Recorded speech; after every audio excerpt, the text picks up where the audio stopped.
Testemunhos para a Igreja, volume 2. Capítulo 4. O falar pecaminoso.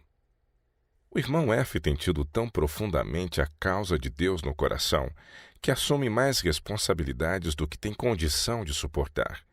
Assim, sua saúde tem sido prejudicada. Ele algumas vezes vê os assuntos de um ponto de vista mais extremado e ficado ansioso para que todos vejam os fatos sob o mesmo prisma. E como as pessoas se recusam a agir assim, F se sente quase esmagado.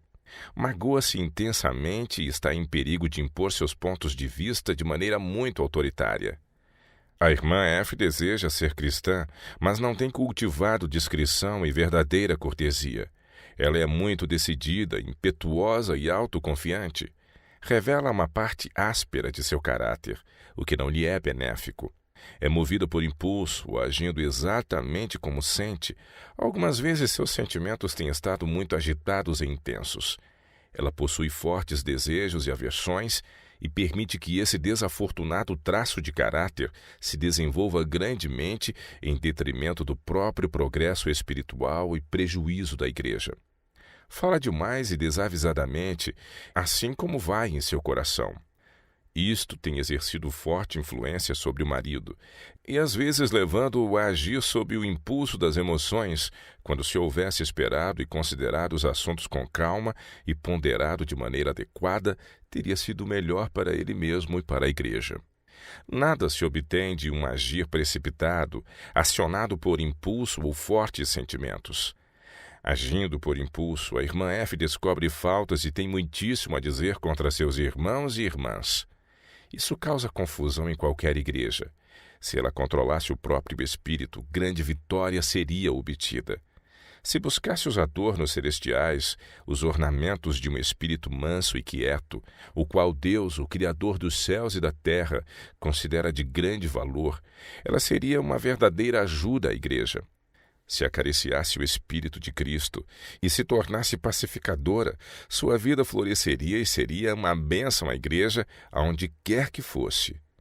A menos que se converta e uma completa mudança nela se opere, a menos que se eduque a ser tardia para falar, tardia para se irar, e cultive a verdadeira cortesia cristã, sua influência se provará danosa e afetará a felicidade daqueles que lhe estão ligados.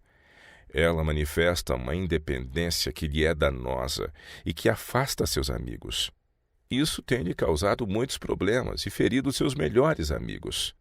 Quando aqueles que possuem recursos se associavam comercialmente a seu marido e não o favoreciam nas transações comerciais mais do que os mundanos o fariam, ela se ressentia e falava e despertava sentimentos de insatisfação onde anteriormente nada existia.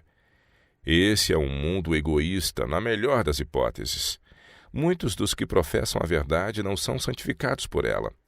Eles não têm coração para abaixar um pouco que seja os preços dos produtos quando negociam com um irmão pobre, de preferência a fazê-lo para um mundano em boas condições financeiras. Não amam a seu próximo como a si mesmos. Seria mais agradável a Deus se houvesse menos egoísmo e mais desinteressada benevolência. Como a irmã F manifesta um espírito egoísta, tem cometido um pecado mais grave pelo ressentir-se e falar a respeito do assunto. Ela tem errado em manter expectativas grandes demais. A língua é um membro ingovernável, um mundo de iniquidade. Arde com o fogo do inferno, indomada e indomável. A irmã F possui um espírito de retaliação, manifestado por seu comportamento quando se sente ofendida. Tudo está errado. Ela acaricia sentimentos amargos que são estranhos ao Espírito de Cristo. Ira, ressentimento e todo tipo de temperamento desapiedado são acariciados ao falar ela contra aqueles que a desagradam e por enumerar erros, falhas e pecados de seus semelhantes. Desejos concupiscentes são satisfeitos. Irmã F, se você se sente ofendida porque seu semelhante ou amigo está agindo erradamente para dano próprio e foi surpreendido em alguma falta, siga a regra bíblica. Vai e repreende-o entre ti e ele só. Quando você se achega a alguém que supõe estar em erro, fale-lhe num espírito manso e quieto, porque a ira do homem não opera a justiça de Deus. Os que erram não podem ser restaurados, senão com um espírito de mansidão, bondade e terno amor. Seja cuidadosa. Evite qualquer coisa que passe a ideia de orgulho ou autossuficiência, seja por olhar, gesto, palavra ou entonação da voz. Guarde-se contra uma palavra ou olhar que exalte a si mesma, ou coloque sua bondade e justiça em contraste com suas fraquezas. Previna-se contra a mais leve aproximação do desdém, arrogância ou desrespeito. Evite cuidadosamente toda a aparência de ira, e, embora você possa usar de franqueza no falar, não permita que haja reprovação, nenhuma acusação injuriosa, nenhum falar irritadiço, mas amor sincero. Acima de tudo, que não haja sombra de ódio ou má vontade, nenhuma amargura ou acidez na expressão. Nada senão bondade e cortesia podem fluir de um coração que ama. Todavia, todos esses preciosos frutos não devem impedi-la de falar de maneira séria, solene, como se os anjos a estivessem olhando e você estivesse agindo tendo em vista o juízo vindouro. Tenha em mente que o sucesso da repreensão depende grandemente do espírito com que é dada. Não negligencie a oração fervorosa a fim de que você possa ser humilde e que os anjos de Deus possam ir adiante de você, trabalhando no coração daqueles a quem busca alcançar, suavizando-o mediante celestiais impressões para que seus esforços sejam proveitosos. Se algum bem for conseguido, não tome o crédito para si mesma. Somente Deus deve ser exaltado. Foi Ele quem fez tudo. Você se tem desculpado por falar mal de seu irmão, irmã ou semelhante antes de ir a eles e dar os passos que Deus ordenou. Você diz, mas por quê? Eu nada falei senão depois de estar tão sobrecarregada que não podia mais conter-me. O que a sobrecarregou? Não foi porventura a negligência do próprio dever de um assim diz o Senhor? Você está sob culpa de pecado, porque não foi e falou ao ofensor de sua falta entre você e ele só. Se você não fez isso, se desobedeceu a Deus, como poderia ter sido de outro modo? Porquanto seu coração estava endurecido enquanto pisoteava o mandamento de Deus e em seu coração odiava seu irmão ou semelhante.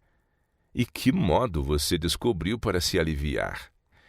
Deus a censura pelo pecado de omissão, em não dizer ao irmão a sua falta, e você se desculpa e se conforta por um pecado de responsabilidade, dizendo as faltas de seus irmãos a terceiros. Seria esse o modo correto de conseguir bem-estar, cometendo o pecado? Todos os seus esforços para salvar os que erram podem ser em vão. Eles podem pagar-lhe o bem com o mal. Eles podem ficar enfurecidos em vez de convencidos. O que ocorrerá se eles não ouvirem nada de bom e prosseguirem na má conduta que escolheram? Isso ocorre com frequência. Algumas vezes a branda e terna reprovação não surtirá bom efeito. Nesse caso, a bênção que você desejava que o outro recebesse ao seguir o caminho da justiça, cessando de fazer mal e aprendendo a fazer o bem, retornará ao seu seio. Se os que erram persistirem no pecado, trate-os bondosamente e deixe-os com o Pai Celestial. Você livrou sua alma. O pecado dele não mais permanece sobre você, pois não é mais participante de seu pecado. Mas se eles perecerem, seu sangue cairá sobre a cabeça deles. Querida amiga, é preciso ocorrer uma inteira transformação em você, ou será pesada na balança e achada em falta. A igreja especialmente as mulheres falantes, tem uma lição a aprender. Se alguém entre vós cuida ser religioso e não refreia a sua língua, antes engana seu coração, a religião desse é vã. Muitos serão pesados na balança e achados em falta nessa questão de tanta importância. Onde estão os cristãos que andam segundo essa regra? Quem receberá a parte de Deus contra o falar pecaminoso? Quem agradará a Deus e porá uma vigilância contínua sobre a boca e guardará a porta dos lábios? Não fale mal de pessoa alguma. Não ouça mal de ninguém. Se não houver quem ouça, não haverá quem fale mal. Se alguém fala mal em sua presença, restrinja-o. Recuse ouvi-lo, embora suas maneiras possam ser agradáveis e seus acentos suaves.